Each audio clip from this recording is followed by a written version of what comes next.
नमस्कार। एमईएस नई भर्ती 2024 को लेकर क्या अपडेट आया हुआ है, जिसमें 41,822 पद होने वाले हैं।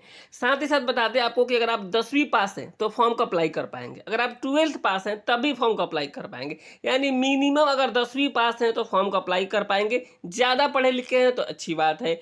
उम्र क्या होनी चाहिए सभी कैटेगरी के लिए, चाहे आप ओबीसी से आते हैं, यूआर से आते हैं, एससी एसटी से आते हैं, मिनिमम कम से कम उम्र कितनी होनी चाहिए, मैक्सिमम उम्र क्या होगा, सैलरी के ऊपर भी बात कर लेंगे, क्या सैलरी मिल सकता है, और सिलेबस के ऊपर तो बात करेंगे ही करेंगे कि किस तरीके का इसका एग्जाम्स होने वाला है, और फॉर्म जो है कब से ऑनलाइन हो सकेगा, कब आखिरी डेट होगा, तमाम जानकारी आपको इस वीडियो में मिलेगी। तो अगर आप 10वीं पास हैं तो इस वीडियो को पूरा जरूर देखिएगा।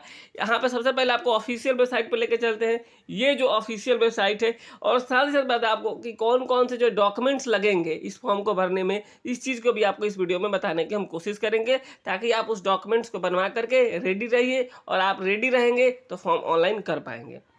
तो आइए शुरू करते हैं इस वीडियो को, लेकिन आपसे अनुरोध करेंगे अगर आप हमारे चैनल पर पहली बार आए होंगे तो चैनल को सब्सक्राइब जरूर कर लीजिएगा। एक एक करके हम पूरी की पूरी जानकारी देते हैं। सबसे पहले यहाँ पर आप देखेंगे जो है मिलिट्री इंजीनियरिंग सर्विस की जो बहाली है, जिसमें कौन कौन से पद होने वाले हैं। यहाँ पे जो मेट है, ट्रेडमेट का जो है, यहाँ पे 27,920 पद होने वाले हैं। इसमें 27,920। वही हम बात करें एमटीएस का, यहाँ पे आप देखेंगे 11,316 पद होने वाले हैं। स्टोर कीपर की हम बात करें तो इसमें 1,026 पद होने वाला है। ड्राफ्ट्समैन की बात करें तो 944 पद होने वाला है। इसके अलावा जो है यहाँ पे और भी जो है पोस्ट है, ग्रुप ए, ग्रुप बी, और यहाँ पे तमाम जो है सुपरवाइजर से लेकर के तमाम जो है भर्तियाँ है। इसमें आपको टोटल वैकेंसी की बात करें तो आपको 41,822 होने वाला है। तो हम सबसे पहले देख लेते हैं कौन कौन से लोग अप्लाई कर पाएंगे, उसके लिए जो है क्वालिफिकेशन क्या रखी जा सकेगी। यहाँ पे देखिए, जो सबसे पहले आप देखिए एमटीएस के लिए जो 11,316 पद है, इसमें अगर आप 10वीं पास हैं तो फॉर्म को अप्लाई कर पाएंगे। और ट्रेडमेट में भी जो है आप यहाँ पे देखेंगे, अगर आप 10वीं पास हैं और किसी किसी में अगर आईटीआई भी मांगा जा सकता है आपसे, तो ये फॉर्म को अप्लाई कर पाएंगे। यानी 10वीं पास है उनके लिए जो है सबसे पहले एमटीएस सेफ जोन है, दूसरा नंबर पर 27,920 वाला भी सेफ जोन है, ये है। स्टोर कीपर के लिए अगर आप 12th पास आउट है तो इसके लिए फॉर्म को अप्लाई कर पाएंगे स्टोर कीपर के लिए। बाकी ड्राफ्ट्समैन में आपको डिप्लोमा होना चाहिए तो आप फॉर्म का अप्लाई कर पाएंगे। और ये सारा चीज़ें जो कि बीकॉम एमकॉम के लिए है, ये सारी चीज़ें हो गई। यानी आपको जो मैं बता दें कि 41,822 पद है, जिसमें आधा से अधिक जो पद हैं, इसमें अगर आप 10वीं पास हैं और 12th पास हैं तो फॉर्म को अप्लाई कर पाएंगे। ये सारी चीज़ें हो गई। अब तो ये आपको जानकारी मिल गई कि कौन कौन से लोग जो है फॉर्म को अप्लाई कर सकते हैं। आगे बढ़ते हैं, इसमें जो सबसे पहले उम्र की बात कर लेते हैं। तो उम्र जो है आपको, जो अगर आप यूआर कैटेगरी से आते हैं, तो आपको जो है उम्र जो है 18 से लेकर के 25 साल होना चाहिए। वही हम बात करें अगर आप जो है ओबीसी से आते हैं, तो आपको 18 से लेकर के 28 साल होना चाहिए। यानी 18 से 28 के बीच में होना चाहिए। वहीं हम बात करें एससी एसटी की, तो जो है आपको 18 से लेकर के 30 साल के बीच में होना चाहिए। और किसी जो ये आखिर वाला जो पद था यहाँ पर देखेंगे, इसमें जो है आपका जो है एज लिमिट और भी अधिक की जा सकेगी। यहाँ पर आप देखिएगा, जो सुपरवाइजर होगा और ये बैरक स्टोर ऑफिसर में आपको 30 से भी ज़्यादा है तो फॉर्म का अप्लाई कर पाएंगे। यहाँ पर ये सारी चीज़ें हो गई। अब आपने देख लिया कौन कौन से लोग फॉर्म का अप्लाई कर पाएंगे, एज भी देख लिए। अब आपको बता देते हैं कि डॉक्यूमेंट्स क्या क्या लगेंगे इसमें। डॉक्यूमेंट में आप जो है निवास प्रमाण पत्र जरूर बनवा लीजिएगा, ताकि मालूम चलेगा, जिसे डोमिसाइल कहा जाता है, कहाँ से आप बिलोंग करते हैं। अगर आप ओबीसी से हैं तो आप एनसीएल जरूर बनवा लीजिएगा। अगर आप एनसीएल कैटेगरी में आते हैं तो नॉन क्रीमी लेयर सर्टिफिकेट जिसे कहा जाता है।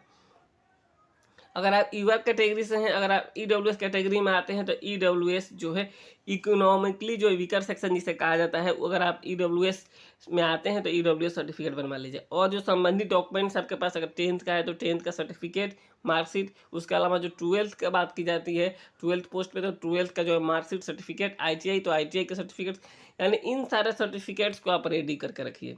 इसका कैसे सिलेक्शन प्रोसेस होगा, तो सबसे पहले इसमें डॉक्यूमेंट वेरिफिकेशन होता है और उसके बाद एग्ज़ाम होता है। यानी दोनों प्रोसेस हो गया, एग्ज़ाम होता है।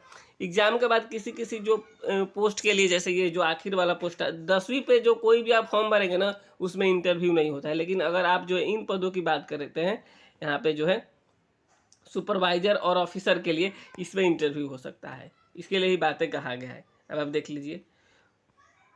तो बाकी अगर आप 10वीं पे 12th अप्लाई कर रहे हैं, डिप्लोमा पे कर रहे हैं, तो आपका सीधे डॉक्यूमेंट वेरिफिकेशन, एग्जाम्स और मेडिकल तो होना ही होना है, इंटरव्यू नहीं होगा आपका, और फिर आपका ज्वाइनिंग करा दिया जाएगा। तो ये सारी चीज़ें हो गई। अब हम आते हैं इसका एग्जाम्स कैसे होगा, सिलेबस क्या होने वाला है। तो सिलेबस की बात करें तो यहाँ पे आपका जो रीजनिंग है, रीजनिंग से आपको जो है 25 सवाल पूछा जाएगा। रीजनिंग से आप देखिए, जो रीजनिंग है यहाँ से इससे 25 सवाल पूछा जाएगा।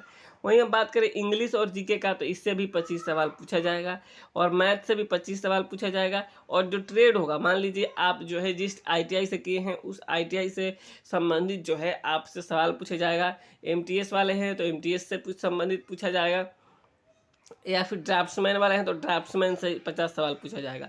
यानी कुल मिलाकर आपको ये समझना है कि जो है 125 क्वेश्चंस पूछे जाएंगे आपसे। टोटल कितने पूछा जाएगा? 125 क्वेश्चन। यहाँ पे देखिए 25 और ये 75 और 50, 125 क्वेश्चंस पूछे जाएंगे, और आपको 2 घंटे का समय मिलेगा। 2 घंटे का समय ही मिलेगा। यहाँ पर आप देखिए 125 क्वेश्चंस पूछे जाएंगे, और जो 125 मार्क्स का होगा, टाइम जो है 2 घंटे होगा।